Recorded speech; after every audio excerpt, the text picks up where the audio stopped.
আমাৰ লাইব্ৰেৰীটো তেওঁ এবাৰ চাই আহিলে তেওঁ এনেই হাৰ্ট ফেইল কৰি যাব।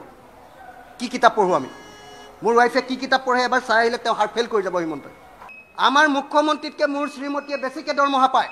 আমি দম থকা মানুহ, আমি ভয় কৰা মানুহ নহয় হিমন্ত বিশ্ব শৰ্মা। আৰু কালি মুখ্যমন্ত্ৰীয়ে কৈ আছে যে আমাৰ ঘৰটো কেলেংকাৰী কৰি মই এই হাৱাই চেণ্ডেল পিন্ধা মানুহটোৱে কিনিছোঁ। মই মুখ্যমন্ত্ৰীক চেলেঞ্জ আকৌ এবাৰ কৰি থৈ গৈছোঁ।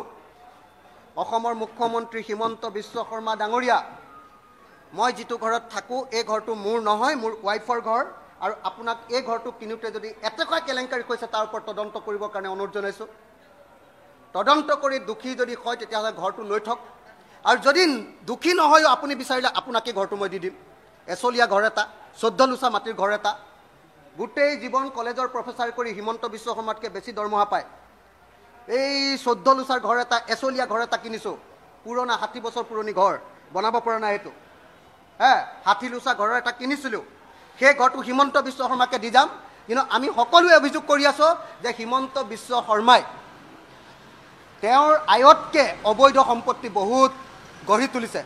মই মোৰ সম্পত্তি, মোৰ নহয় মোৰ শ্ৰীমতীৰ ঘৰটো, তাৰ ওপৰত তদন্ত দিবলৈ মুখ্যমন্ত্ৰীক দাবী জনাইছোঁ।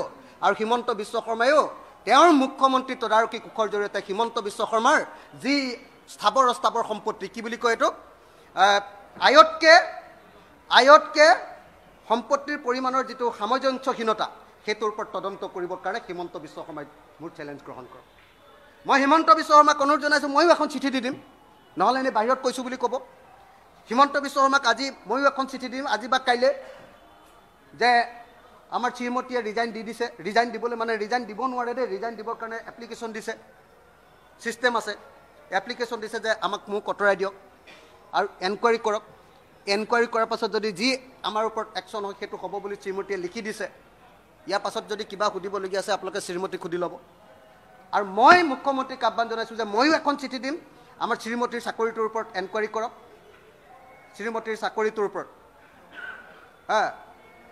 খালি খং উঠি আছে কাৰণে কৈছোঁ, হিমন্ত বিশ্ব শৰ্মাৰ নিচিনা 14 বাৰ জন্ম ল'লেও এইটো ক'বলৈ বেয়া পাওঁ। এবাৰ মোৰ শ্ৰীমতী কি হয়, এবাৰ তেওঁ গৈ এবাৰ নিজে কেনেকুৱা পঢ়া শুনা কৰা মানুহ, কি মানুহ, তেওঁ এবাৰ নিজে গৈ বুজি ল'ব। আৰু তেওঁ তেতিয়া নিজে শিক্ষামন্ত্ৰী আছিলে যেতিয়া মোৰ শ্ৰীমতীয়ে চাকৰি পাইছিলে। তেওঁ এইটোৰ ওপৰত মুখ্যমন্ত্ৰীৰ ওচৰত গৈ অভিযোগ দিছিলে, মুখ্যমন্ত্ৰীৰ ওচৰত।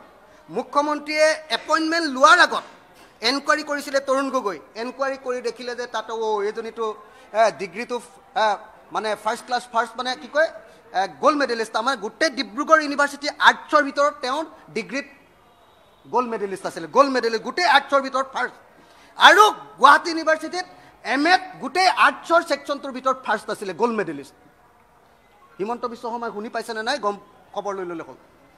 আৰু তাৰপাছত সেইগৰাকী মহিলাৰ বেলেগ কথা বাদ দিয়ক, আমাৰ লাইব্ৰেৰীটো তেওঁ এবাৰ চাই আহিলে তেওঁ এনেই হাৰ্ট ফেইল কৰি যাব। কি কিতাপ পঢ়োঁ আমি, মোৰ ৱাইফে কি কিতাপ পঢ়ে এবাৰ চাই আহিলে তেওঁ হাৰ্ট ফেইল কৰি যাব। হিমন্তই তেওঁতো পইচাৰহে 2 নম্বৰী জানে, পঢ়াৰটো কিতাপ নাজানে। আমাৰ লাইব্ৰেৰীটো এবাৰ চাই আহিলেই হ'ল, একবাৰ চাই আহিলেই হ'ল। আৰু লগতে 2 নম্বৰ কথা, আমাৰ ঘৰটোৰ কিবা কেলেংকাৰী আছে বুলি যে কৈছে, এইটোৰ ওপৰত তদন্ত দিবলৈ মই আজি চিঠি দি দিম, আজি বা কাইলৈ দেই। লিখিবলৈ আজি অলপ ঘৰত কাজিয়া হৈ আছে, গতিকে আজি লিখিবলৈ অলপ দিগদাৰো হ'ব পাৰে, নাজানো। তো গতিকে আজি বা কাইলৈ দি দিম যে মোক আমাৰ ঘৰটোৰ ওপৰত, মোৰ ঘৰ নহয় দেই, শ্ৰীমতীয়ে 60 লাখ টকাৰ লোন লৈছে, 50 লাখ টকাৰ চেক দিছে ডাইৰেক্টলি। এই 14 লোচাৰ মাটি লৈছে, আৰু এনেকুৱা ভগা ঘৰ এটা, পানী পৰা ঘৰ এটাত এই কালি আজি এসপ্তাহৰ আগত টিং হলাইছোঁ, টিং 60 বছৰৰ পুৰণি ঘৰ এটা। আৰু মুখ্যমন্ত্ৰীতকৈ মোৰ শ্ৰীমতীয়ে 94ৰ পৰা চাকৰি কৰে, 94ৰ পৰা কলেজৰ টিচাৰ।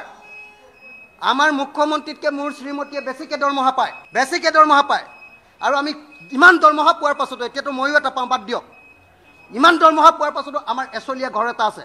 আৰু মুখ্যমন্ত্ৰীৰ গোটেই অসমত কিমান সম্পত্তি আছে এবাৰ তেওঁ নিজে আঁঠুৱাৰ তলত ভাবি ল'লে হৈ গ'ল। আমি দম থকা মানুহ, আমি ভয় কৰা মানুহ নহয় হিমন্ত বিশ্ব শৰ্মা। দম আছে যদি এনকুৱাৰী কৰক, আৰু আপোনাৰ সম্পত্তিৰ ওপৰত এনকুৱাৰী কৰক। আজিতো ৰিজাইন দিবলৈ গৈ, ৰিজাইন মানে কি, এনেকৈ ৰিজাইন দিব নোৱাৰে। তেওঁক কৈছে যে তদন্ত লাগে, আৰু তদন্তৰ সময়খিনিত মোক চাকৰিৰ পৰা আঁতৰাই দিব লাগে। এপ্লিকেশ্যন দিছে, মোৰ লগতে এপ্লিকেশ্যন আছে, মই দিব নোৱাৰোঁ, এইটো অথৰিটি মোৰ নাই। আৰু